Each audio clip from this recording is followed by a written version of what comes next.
Let's talk about conditioning. Conditioning doesn't have to be complicated. And when it comes to conditioning, most people are training for the wrong adaptations that don't actually align with their goals. Today, I'm going to walk you through the framework that I use whenever I'm writing a conditioning protocol. We'll start with getting the nerdy shit out of the way. So first and foremost, what does your body use for energy? Your body uses ATP. You only have a small amount on hand, and you have 3 ways to make more of that ATP. Those systems all kind of work at the same time, and they overlap to a varying degree. What you're doing, how hard it is, and how long determines which energy system is going to do the most amount of work and the adaptations you're going to get from it. Those 3 energy systems are your phosphagen system, your glycolytic system, and your oxidative system. First up, we got the phosphagen system. So this is your high intensity explosive work, lasting somewhere 10 up to 15 seconds max. This utilizes ATP that you have on hand and can also use phosphocreatine to create more of that ATP quickly within that time domain. This is where creatine supplementation can really impact your performance. And when it comes to the amount of ATP that you have stored on hand, the more muscle mass that you have, the higher your storage capabilities for ATP is. Next up, we have the glycolytic energy system. This is your moderate intensity zone, something that's uncomfortable but still sustainable, somewhere from 30 up to 90 seconds max. This energy system relies on carbohydrates. They can be sugars in your blood that are circulating from food that you've eaten recently. This is why pre-training nutrition is really important for conditioning. They can also be broken down in the forms of glycogen released from either your muscles or your liver to circulate in your blood and replenish that energy. It's important to note that this process is not reliant upon the presence of oxygen, and it can be done at a rate or an intensity where oxygen is not present. Lastly is the oxidative energy system. This sits anywhere in the 2 minutes and beyond time range. This process predominantly uses fats to replenish the ATP that is lost. Therefore, you have a huge energy reserve if you stay within the constraints of this energy system.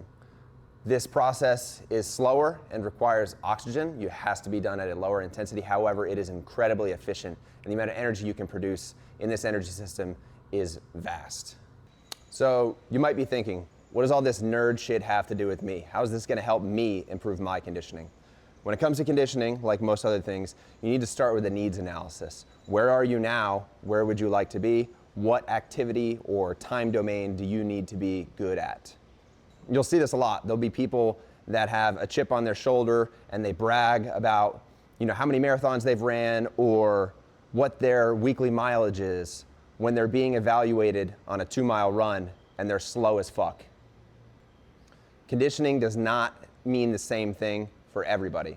If you're a wrestler looking to improve your ability to scramble on the mat, or you're an old fat guy looking to run his first marathon, you may be doing the same activities in the way of running or riding an exercise bike, but the intensity and time with which you do those things will be drastically different and lead to different results. All right.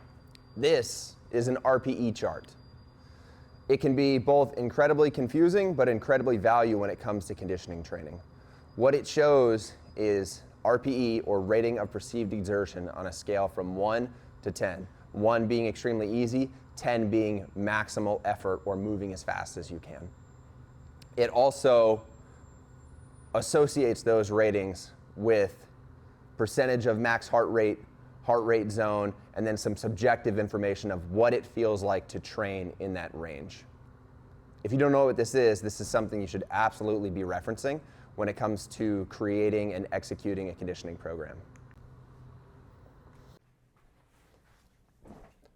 Okay, so by now you're probably getting tired of this and you're wondering, what is the secret sauce? Just fucking tell me what to do. So here is a general recommendation. If you're looking to improve your conditioning overall, you should have 3 key sessions throughout the week. A repeat effort session where you work at a high intensity, recover fully, and repeat that high intensity effort. You should have a low and slow session. So this is an aerobic session focused on increasing your work capacity over long periods of time. Low RPE, higher times. Lastly, some sort of threshold session, splitting the difference between the other two. Moderate intensity work that you can sustain for a decent amount of time. And I know that sounds vague, but let me explain. The repeat effort session is going to be the most variable depending on who is trying to train their conditioning. It's going to look drastically different if you're training for wrestling, if you're training to improve your 5K, or you're training to improve your marathon time. We want high outputs, we want prolonged near full recoveries, and we want to repeat that same high output work. If you're a wrestler looking to improve your ability to scramble, we're talking 10 to 30 second max effort bike sprints. An appropriate work to rest ratio, so 1-to-1, sometimes 1-to-2, double the amount of rest than you're getting work.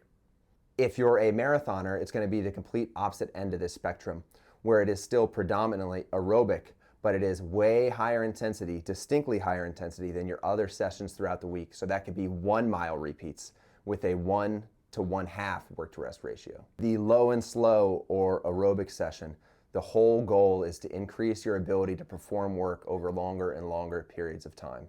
Regardless of where you are now, the goal is to increase your overall aerobic capacity. Start with a time domain that is appropriate for you where you are, and focus on adding time and or adding mileage to that session over time. It's important to note that the intensity on this session should absolutely be the lowest and distinctly easier than all of the other sessions throughout the week. We're talking RPE 2, RPE 3. A good rule of thumb is if you can't nasal breathe the entire time, it's probably not zone 2 work. Lastly, the threshold session. This one sits somewhere in between. It is lower intensity than the repeat effort session. It is higher than the low and slow session. And the time sits somewhere in between. Where it sits exactly is going to be, again, determined upon where you are and what you're trying to prepare for. But regardless of what that time domain is, that RPE should be somewhere between 4 to 6. It is uncomfortable, but something that you can do for a prolonged period of time. A key point here is do not get married to the method. There is nothing magical about running in its own sake. I see so many people that do no conditioning. They want to improve their conditioning, and they think for some reason that now they need to go from running 0 times a week to running 3 times a week. And then all of a sudden, their feet hurt, their knees hurt, their back hurts. They make it 2 weeks into the program and they have a running injury, and now they stop running and they stop doing conditioning altogether. Running improves your ability to run and your ability to recover from that running. You don't need to run or run exclusively to improve your conditioning. So use the other tools that you have available to you.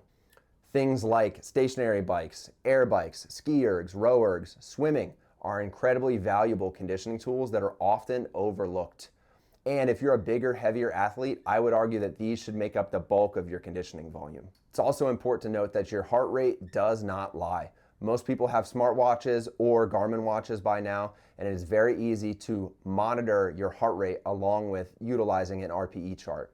If you're going for an easy zone 2 run and your heart rate's in zone 4, that has a drastically different training effect and much higher recovery demands. If you are somebody who immediately jumps to zone 4 the second you start jogging, you're probably not ready for jogging.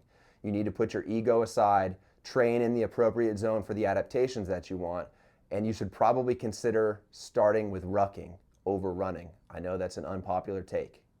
To wrap things up, start with the needs analysis. Know where you are, where you want to be, and lay out a path to get there. Train the right energy system that you're looking to make adaptations for. If every session you are redlining, you are neglecting your aerobic capacity and you're digging a giant recovery debt. Don't overcomplicate it. Know the 3 different session types and program your conditioning around those session types. If you found this useful and you want something that you can come back to, I outlined all my programming methodology for specific to conditioning, and that's linked below. You can download it completely free. If you have any questions or you feel like I overlooked something, feel free to drop it in the comments, and I'll see you in the next one.